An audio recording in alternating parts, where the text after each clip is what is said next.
Hi there, hope that you're doing well. So continuing the history of England from Henry VIII in 1509. Henry VIII, famous in modern times for killing his wives, assumed the throne at the age of 17.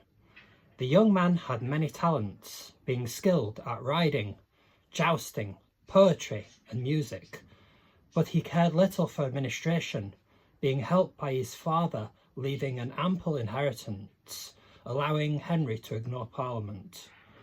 Henry's first act was to marry his brother's widow, Catherine of Aragon, on the grounds that the previous marriage hadn't been consummated. The marriage appeared to be a happy one. However, after 20 years and the lack of a male heir, Henry grew restless. Henry's chief advisor, a butcher's son from Ipswich, Thomas Wolsey, assumed the responsibility of leading the council, having been chosen on merit instead of high rank. Henry sent an army under the Marquis of Dorset across the Channel, only to return defeated. A year later, Henry himself went to France, along with German mercenaries, seized the town of Tournai, and was paid a continual fee to leave. At home, the Scots saw an opportunity to reassert their independence with a raid into Northumberland, ending in a terrible slaughter. The King of Scotland, James IV, being killed. Scotland being left in a much weaker position with the 17-month-old James V. Wolsey quickly rose to become Chancellor in 1515 as well as Cardinal. He attempted to ban any further enclosure of common land for sheep, as well as regulating the markets and the professions. Wolsey used his Star Chamber to deliver quick judgments. Henry, at this time, was dabbling with theology, writing a denunciation of Luther and his critique of Catholicism in the year 1517.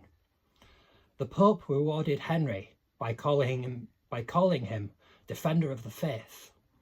Looking at the two great powers in Europe, France and the Holy Roman Empire, ruling from Vienna, Henry sought to create his own legacy, increasing the navy from 5 ships to 30 ships, creating the biggest ship in Europe, named Henry Grace Adieu.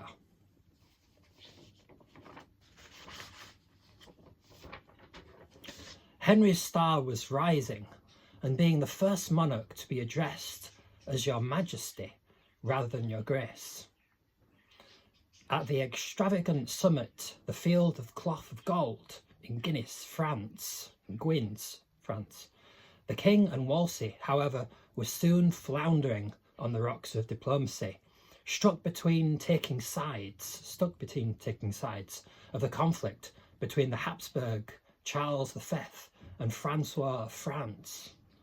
The close relationship between Henry and his Chancellor soured, leading to Wolsey claiming exemption from the law and Henry asserting his right to rule unrestrained. Wolsey was gaining enemies who focused increasingly on his abundant wealth, along with his great palace at Hampton Court, became a source of envy for many who saw his demise.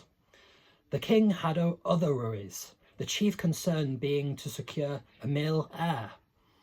Anne Boleyn attracted the king's affections, but would have no intimate relations with him while he was still married. In the meantime, Henry was a changed man, rapidly becoming obese following a bad injury received to his leg while jousting. Henry's temper was legendarily explosive, saying, "I never spared a man in my anger, nor a woman in my lust." Wolsey failed to secure an annulment of the king's marriage, made harder by the Pope's imprisonment at the behest of Catherine's nephew, the Habsburg Charles V.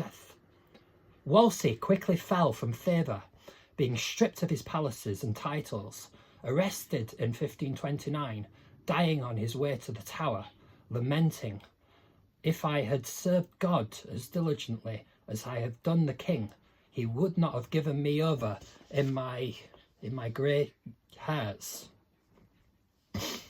Wolsey being replaced by Sir Thomas More, Henry now seeking revenge against the church, and in 1529 recalling Parliament to pass several measures against supposed clerical abuses.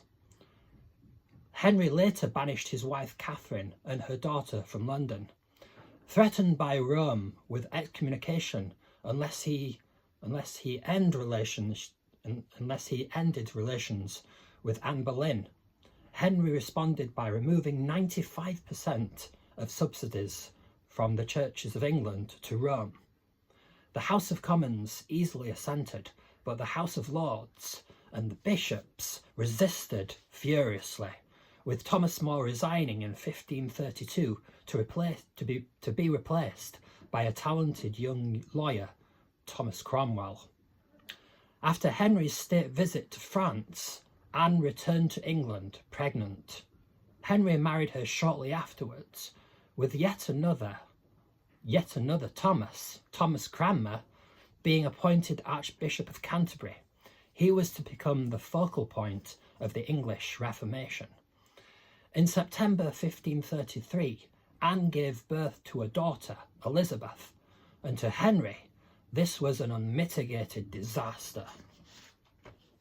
Having defied the church only to be denied a male heir, Anne soon fell out of favour with the king, who later heard tales of her mocking his prowess as well as her infidelity.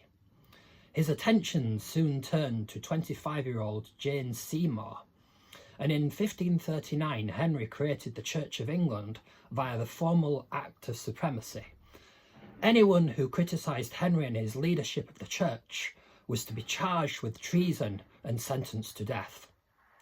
Thomas More, having refused to support the king's annulment of his previous marriage, was beheaded in 1535.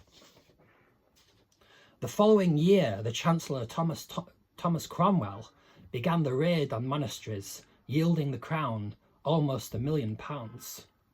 Monasteries being stripped and demolished with gunpowder, and some turned into quarries, the stones used to build houses and churches. Land was sold to anyone who could afford it, leading to the rise of a new merchant class. Then came the reaction. The so-called Pilgrimage of Grace erupted in the north as well as in Lincolnshire and Cornwall. Many devout Catholics were distressed at the religious upheaval. A popular rising of 30,000 men moving south from Yorkshire was savagely put down, Henry demanding 250 executions. A version of William Tyndale's English-language Bible, published secretly in 1526 on the continent, was then distributed to churches across England. At the same time, Anne Boleyn was condemned to be beheaded in May 1536, the execution being delayed by her request to be beheaded in the French manner with a sword rather than an axe. Henry then married Jane Seymour, who gave birth to a son, Edward, before dying weeks later. A distraught Henry asking for her to be buried with him.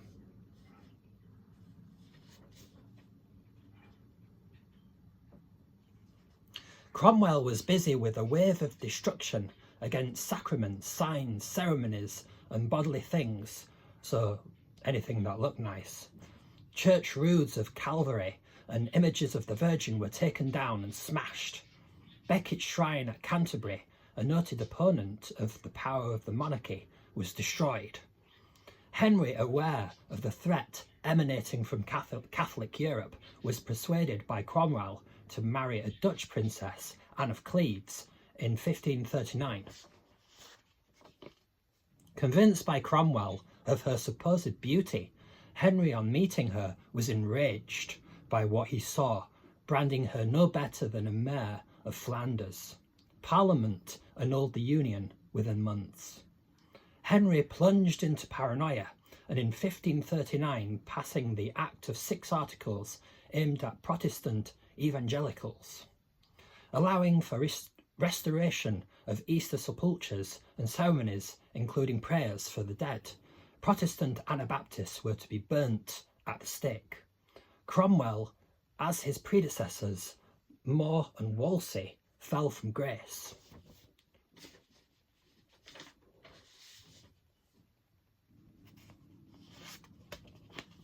Accused of corruption and heresy, Cromwell soon lost his head in 1540. Catherine of Howard suffered the same fate after a short fling with Henry, then being accused of infidelity and beheaded in 1542. Henry continued to assert his dominance over the body politic, passing acts in 1536 and 1543 which formally merged England with Wales, suppressing its ancient language and customs. In 1541, Henry was saluted in Dublin as King of Ireland, 2 years later signing a treaty with Scotland at Greenwich, pledging the child Mary Queen of Scots as wife to Henry's heir Edward, later dubbed the Rough Wooing. The king, married for a 6th time to Catherine Parr, looked after an increasingly sick Henry and reconciled him with his 2 daughters, Mary and Elizabeth. The succession in Scotland of Mary as queen was repudiated by her mother, and the danger of a French alliance and invasion led to Henry seizing Bologna in 1544. The king, approaching death's door, founded a monastery at Bisham, calling in his last speech on Christmas Eve of 1545 for religious unity under a newly nationalised Church of England. Henry died in 1547 to be succeeded later by his daughter, known as Bloody Mary. So if you've got this far into the video, thank you so much for watching, and if you have any comments or suggestions, I'd be more than happy to hear them. Have a great day.